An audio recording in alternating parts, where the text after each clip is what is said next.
Selamat datang di siaran gaib. Fokuskan pandangan kalian dan jangan geser layar.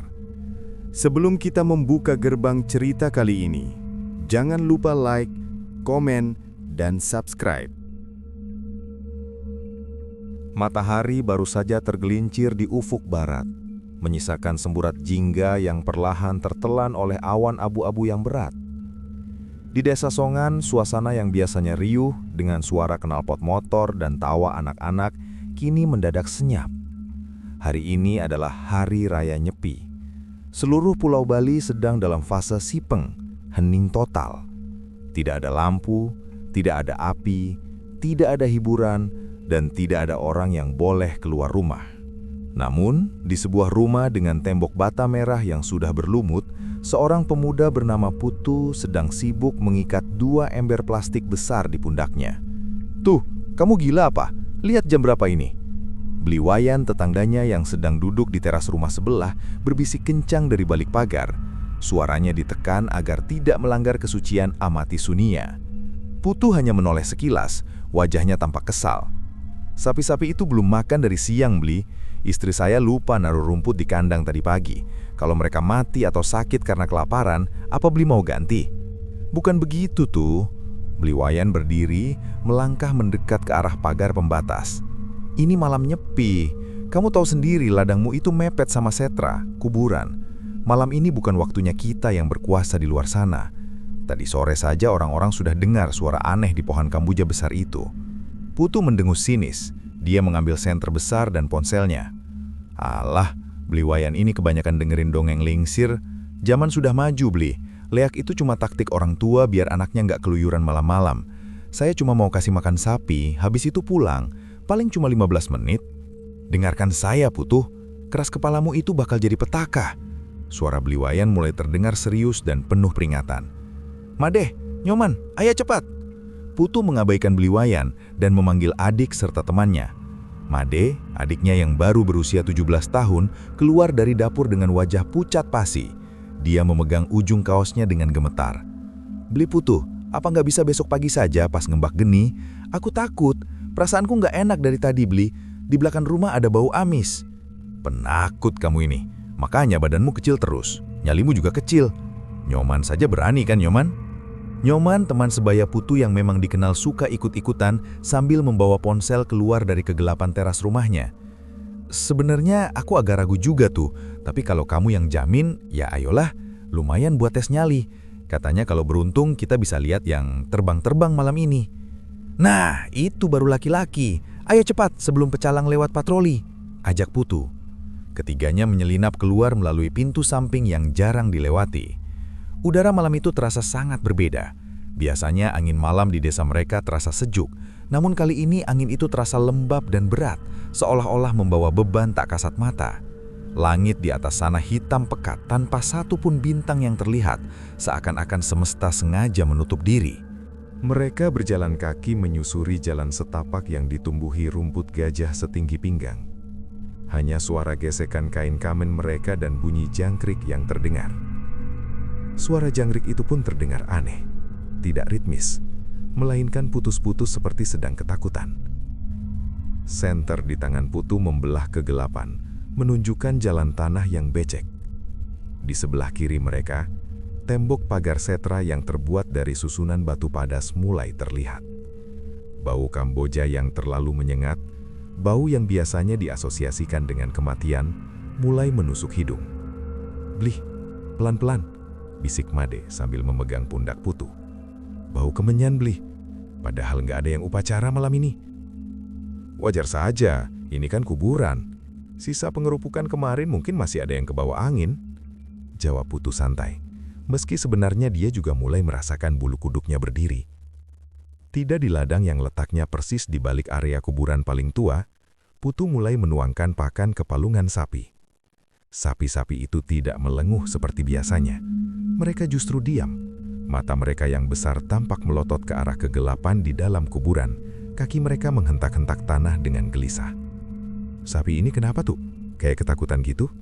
tanya Nyoman sambil menyalakan layar ponselnya untuk melihat jam. "Paling ada ular atau musang. Kalian ini sensitif sekali," sahut Putu. Lih, lihat itu. Made menunjuk ke arah atas, ke arah deretan pohon Kamboja yang besar di tengah kuburan. Suasana mendadak menjadi sangat sunyi.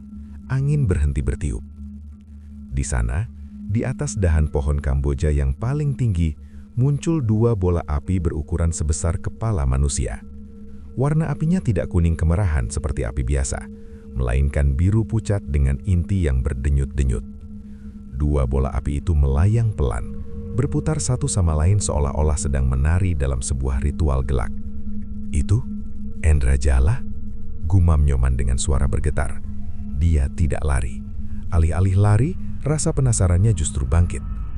Tuh, lihat, itu beneran api yang diceritain orang-orang. Gila, itu beneran ada. Terdengung Putu. Matanya tidak bisa beralih. Keangkuhannya sejenak goyah namun segera digantikan oleh insting konten. Man, rekam pakai HP-mu, pakai mode malam. Ini gila, kita bakal jadi orang pertama yang punya bukti video jernih soal ini. Blih, ayo pulang, tolong, jangan direkam, mereka bisa marah. Made mulai menangis tanpa suara, tubuhnya menggigil hebat. Diam kamu Made, jangan berisik, bentak Putu tanpa menoleh. Man, dapet nggak? Dapet tuh, jelas banget. Gila, apinya kayak ada matanya. Nyoman mendekat ke pagar kawat ladang agar mendapat sudut pandang yang lebih baik. Di dalam layar ponsel Nyoman, bola api itu tampak semakin terang. Namun, sesuatu yang aneh terjadi. Setiap kali bola api itu berputar, terdengar suara tawa kecil yang melengking. Suara yang terdengar sangat jauh, tapi sekaligus terasa seolah dibisikkan tepat di lubang telinga mereka. Tiba-tiba, salah satu bola api itu berhenti berputar. Ia diam mematung di udara, lalu perlahan-lahan mulai turun ke bawah, merayap di antara dahan-dahan pohon, menuju ke arah tembok kuburan tempat mereka berdiri. Dia kesini tuh, bisik Nyoman. Suaranya kini benar-benar ketakutan. Tuh, dia kayaknya tahu kita di sini. Tenang, paling cuma cahaya gas alam itu. Putu mencoba meyakinkan dirinya sendiri, tapi tangannya yang memegang senter mulai bergemetar hebat. Tepat saat bola api itu berada hanya 10 meter dari mereka, senter di tangan Putu mendadak berkedip-kedip. Klik, klik, padam. Sial, baterainya baru diganti tadi sore, seru Putu panik. Blih, HP-ku, teriak Nyoman. Barusan masih 40%, sekarang langsung mati total, hitam semua. Kegelapan nyepi yang murni kini menelan mereka. Tanpa senter, tanpa cahaya ponsel, mereka buta total di tengah ladang yang diapit kuburan dan semak berduri. Dan di dalam kegelapan itu, bau busuk yang luar biasa menyengat. Bau daging yang membusuk di bawah terik matahari tiba-tiba meledak di sekitar mereka. Lari! Teriak Putu. Mereka berbalik dan berlari sekuat tenaga tanpa tahu kemana arah mereka melangkah. Suara tawa melengking itu kini tidak lagi samar. Ia terdengar tepat di belakang punggung mereka, seiring dengan suara dahan-dahan yang patah, seperti ada sesuatu yang besar sedang mengejar mereka dari dalam kuburan. Ah! Sebuah teriakan memecah kesunyian malam. Itu suara Made. Putu dan Nyoman berhenti mendadak, mencoba mencari di mana Made berada dalam kegelapan yang pekat. Made, kamu di mana? Teriak Putu panik. Hening. Hanya ada suara napas Putu dan Nyoman yang memburu, serta aroma busuk yang semakin tajam merayat ke arah mereka. Made, kamu di mana? Suara Putu naik 1 oktav, memecah kesunyian malam yang seharusnya suci. Tidak ada jawaban, hanya suara desau angin yang melewati sela-sela pohon bambu, terdengar seperti suara orang yang sedang berbisik-bisik rahasia. Blih, di sini. Sebuah rintihan lemah terdengar dari bawah kaki mereka. Putu mencoba menyalakan kembali senternya. Dia memukul-mukul badan senter itu ke telapak tangannya dengan kasar. Klik, klik. Cahaya kuning pucat sempat berkedip sedetik sebelum akhirnya benar-benar mati. Namun, dalam sedetik cahaya itu, Putu melihat sebuah lubang gelap menganga tepat 2 meter di depannya. Itu adalah lubang pembuangan sampah tua yang sudah lama ditinggalkan, tertutup oleh semak belukar yang menipu mata. Mana? Korek. Kamu bawa korek kan? Seru Putu pada Nyoman yang berdiri mematung. Ada. Nyoman meraba saku kamennya dengan tangan gemetar. Dia menyalakan korek api gas. Cahaya kecil yang bergoyang-goyang itu hanya mampu menerangi radius 30 cm, tapi cukup untuk memperlihatkan pemandangan mengerikan di bawah sana. Made terduduk di dasar lubang sedalam 2 meter itu, wajahnya mandi keringat dingin. Yang membuat perut Putu mual adalah posisi kaki kanan Made. Sebuah batang bambu kering yang ujungnya pecah dan tajam, serta sebatang besi konstruksi karatan menembus betis Made hingga tembus ke sisi lainnya. Darah yang berwarna merah kehitaman dalam cahaya redup itu terus merembes, membasahi tanah kering di dasar lubang. "Aduh, Blih, sakit sekali, Blih. Cabut, Blih. Tolong." Made merintih, suaranya parau karena menahan nyeri yang luar biasa. "Jangan dicabut. Man, bantu aku turun." Putu melompat ke bawah dengan gegabah. Dia mendarat dengan dentum keras. "Sial, ini dalam sekali. Made, tahan ya. Kita harus keluar dari sini dulu. Nyoman, tarik tangan Made. Tuh, cepatlah. Baunya makin aneh di sini." Nyoman berteriak dari atas. Dia terus menoleh ke belakang, ke arah kuburan. Bau busuk yang tadi samar kini seolah-olah mengental, memenuhi paru-paru mereka. Bau itu bukan lagi sekedar bau bangkai, tapi bau daging yang membusuk bercampur dengan bau amis darah segar yang manis. "Sabar, Man." Kakinya nyangkut. Putu memegang betis Made. Saat jarinya menyentuh luka itu, Made berteriak histeris. Suara teriakan itu bergema di dalam lubang dan seolah dijawab oleh suara tawa melengking dari kejauhan yang kini terdengar lebih dekat. "Tuh, ada yang datang. Cepat!" Nyoman menjatuhkan korek apinya karena tangannya terlalu bergetar. Kegelapan kembali menelan mereka. Dengan tenaga yang dipaksakan oleh adrenalin, Putu mengangkat tubuh Made. Made berjerit saat besi karatan itu bergeser di dalam dagingnya. Akhirnya, dengan susah payah, mereka berhasil keluar dari lubang itu. Made tidak bisa berdiri, kakinya terseret meninggalkan jejak darah di tanah. "Blih, aku nggak kuat jalan. Ditinggal saja aku di sini," isak Made. "Ngomong apa kamu? Kamu itu adikku. Ayo, rangkul pundakku," bentak Putu, meski suaranya sendiri bergetar karena takut. "Nyoman, bantu pegang sebelah kirinya. Kita jalan pelan-pelan. Kita harus lewat pinggir kuburan lagi kalau mau sampai ke jalan desa." "Lewat kuburan lagi? Kamu gila tuh. Lewat jalan muter saja," protes Nyoman. "Jalan muter itu lewat hutan jati, lebih gelap dan jalannya nggak ada. Ini satu-satunya jalan. Cepat." Mereka berjalan menyeret langkah. Setiap gesekan kaki Made dengan tanah memicu rintihan pedih. Namun, langkah mereka terhenti saat bau busuk itu mencapai puncaknya. Bau itu begitu kuat hingga Putu merasa ingin pingsan. Tepat di depan mereka, di bawah pohon Kamboja yang dahan-dahannya menjuntai seperti jemari raksasa, berdiri sesuatu. Dengan tenaga yang dipaksakan oleh adrenalin, Putu mengangkat tubuh Made. Made menjerit saat besi karatan itu bergeser di dalam dagingnya. Akhirnya, dengan susah payah, mereka berhasil keluar dari lubang itu. Made tidak bisa berdiri, kakinya terseret, meninggalkan jejak darah di tanah. "Blih, aku nggak kuat jalan. Ditinggal saja aku di sini," isak Made. "Ngomong apa kamu? Kamu itu adikku. Ayo, rangkul pundakku," bentak Putu, meski suaranya sendiri bergetar karena takut. "Man, bantu pegang sebelah kirinya. Kita jalan pelan-pelan. Kita harus lewat pinggir kuburan lagi kalau mau sampai ke jalan desa." "Lewat kuburan lagi? Kamu gila tuh. Lewat jalan muter saja," protes Nyoman. "Jalan muter itu lewat hutan jati, lebih gelap dan jalannya nggak ada. Ini satu-satunya jalan. Cepat!" Mereka berjalan menyeret langkah. Setiap gesekan kaki Made dengan tanah memicu rintihan pedih. Namun langkah mereka terhenti saat bau busuk itu mencapai puncaknya. Bau itu begitu kuat hingga Putu merasa ingin pingsan.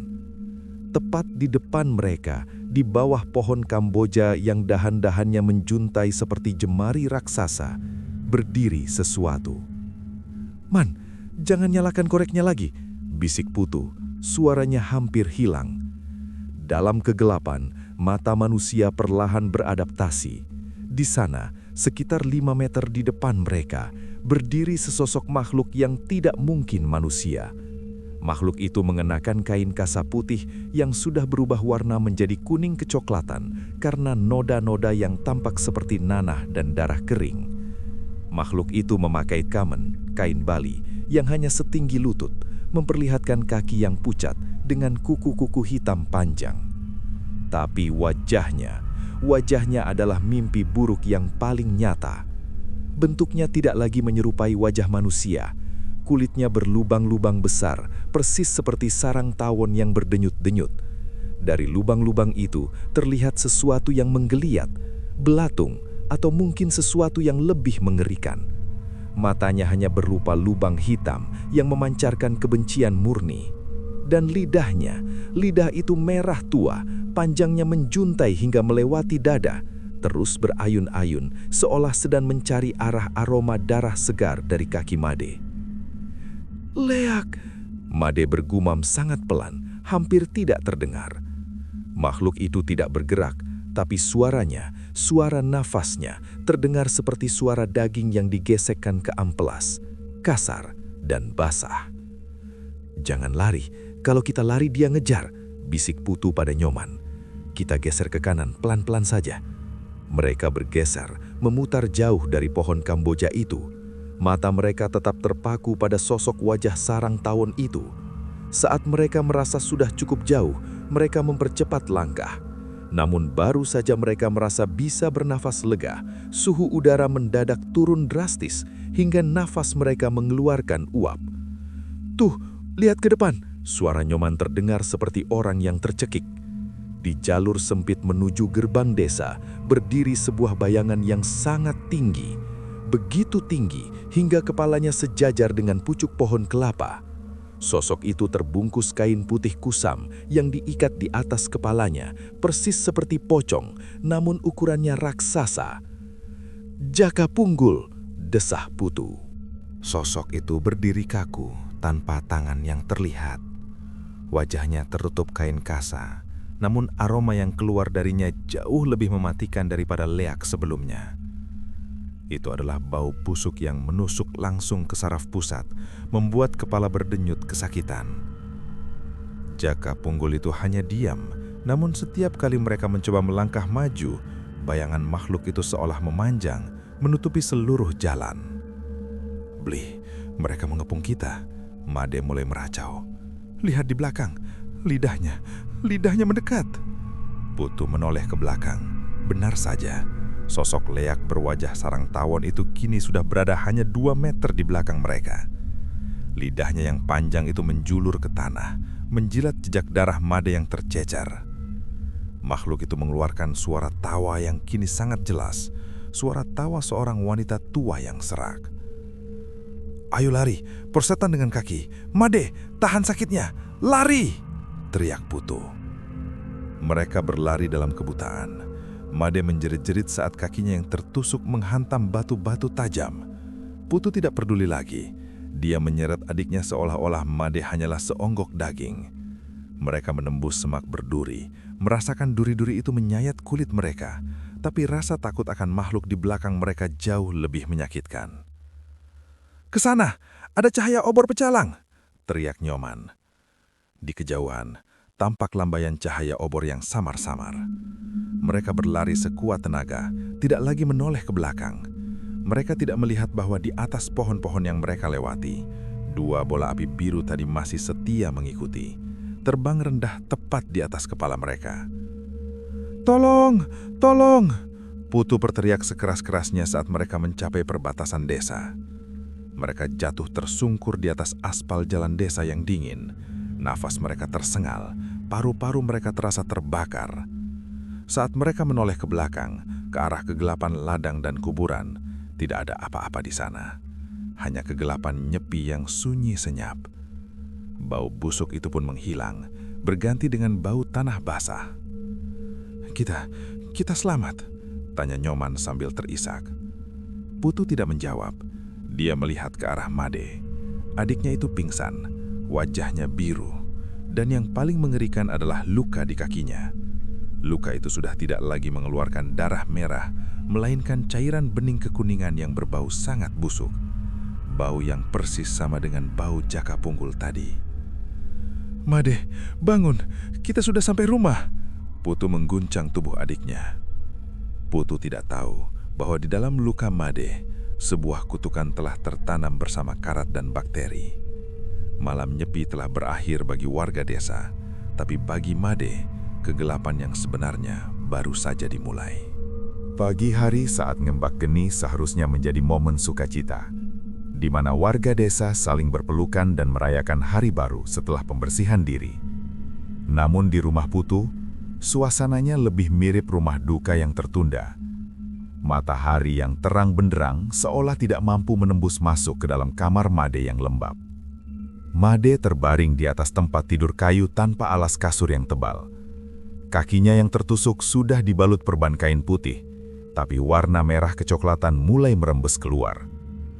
Bau busuk yang mereka rasakan di kuburan malam itu ternyata tidak benar-benar pergi.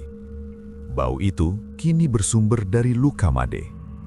"Tuh, coba lihat ini," bisik Nyoman yang datang menjenguk pagi itu.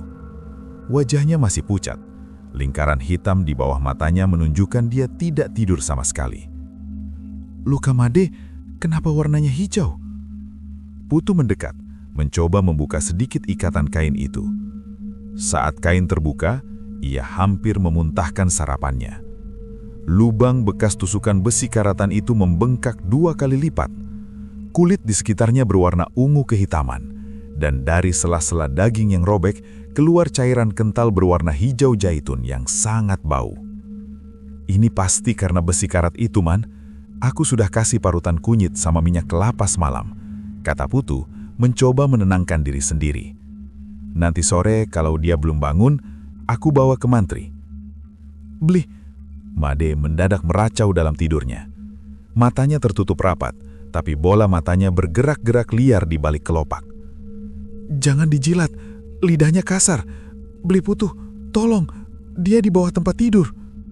Putu dan Nyoman saling berpandangan. Hawa dingin tiba-tiba berhembus di dalam kamar yang pengap itu. "Dia mimpi, Man, cuma trauma," kata Putu keras-keras, seolah meyakinkan dirinya sendiri lebih dari meyakinkan Nyoman. Tiba-tiba, tubuh Made melengkung. Punggungnya terangkat dari tempat tidur. Otot-otot lehernya menegang hingga urat-uratnya terlihat seperti kabel yang mau putus. Mulutnya terbuka lebar, tapi tidak ada suara yang keluar. Hanya suara klik-klik-klik dari giginya yang beradu karena rahangnya terkunci rapat. "Made, Made, sadar!" Putu mengguncang pundak adiknya.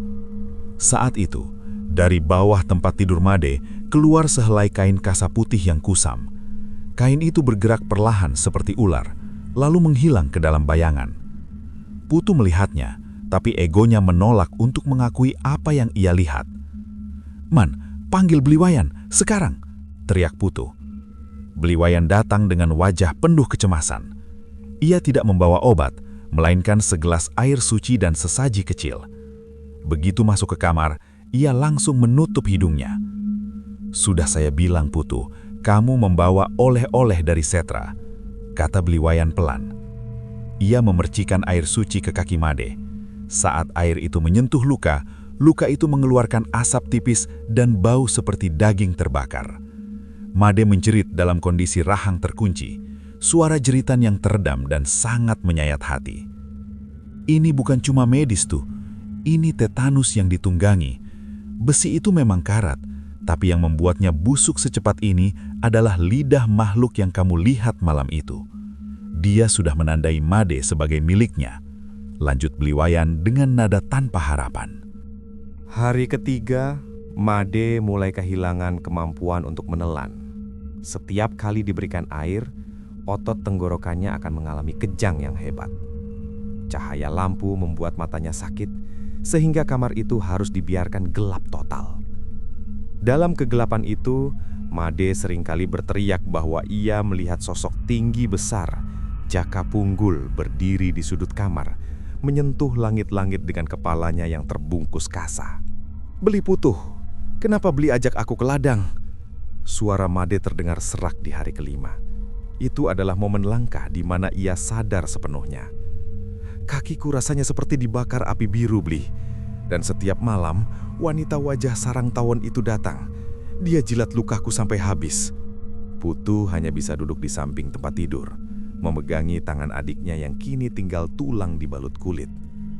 Air mata yang tidak pernah keluar dari mata sang kakak yang keras kepala itu kini mengalir deras. "Maafkan aku, Deh. Maaf, Beli yang salah. Beli yang bodoh. Isak Putu. HP Nyoman, videonya jangan dihapus Beli. Bisik Made lagi, suaranya makin melemah. Biar orang tahu kalau malam nyepi itu memang milik mereka. Malam ketujuh tepat seminggu setelah kejadian itu, angin bertiup kencang, mengguncang pohon-pohon Kamboja di sekitar desa. Tiba-tiba, bau busuk yang sangat menyengat persis seperti malam itu memenuhi seluruh rumah Putu. Anjing-anjing di luar rumah melolong panjang, suara yang di Bali diyakini sebagai tanda adanya makhluk halus lewat. Di dalam kamar, Made mengalami kejang terakhirnya. Tubuhnya membentuk busur yang sempurna, kepala dan tumitnya menjadi tumpuan di tempat tidur. Ini adalah fase akhir dari tetanus yang disebut opistotonus. Namun, di mata Putu, ia melihat sesuatu yang lain. Ia melihat bayangan hitam besar menindih tubuh Made, menekan dada adiknya hingga tulang rusuknya terdengar berderak. "Made!" Putu mencoba menerjang bayangan itu, tapi ia terpental oleh kekuatan yang tak terlihat. Nyoman yang berada di sana hanya bisa meringkuk di sudut, menutup telinga. Tiba-tiba, suara tawa melengking yang mereka dengar di kuburan terdengar lagi. Kali ini sangat dekat, tepat di atas atap kamar. Krak! Suara leher Made yang patah karena ketegangan otot yang ekstrim mengakhiri segalanya. Made terkulai lemas, matanya tetap terbuka, menatap kosong ke langit-langit. Di kakinya, luka itu tiba-tiba mengering, seolah seluruh cairannya telah dihisap habis dalam sekejap. Made meninggal dunia tepat pukul 12 malam. Beberapa hari setelah penguburan, Putu duduk sendirian di ladangnya. Sapi-sapinya sudah ia jual. Ia tidak sanggup lagi berada di sana. Ia mengambil ponsel Nyoman yang masih ada padanya. Ia mencoba menyalakan ponsel itu.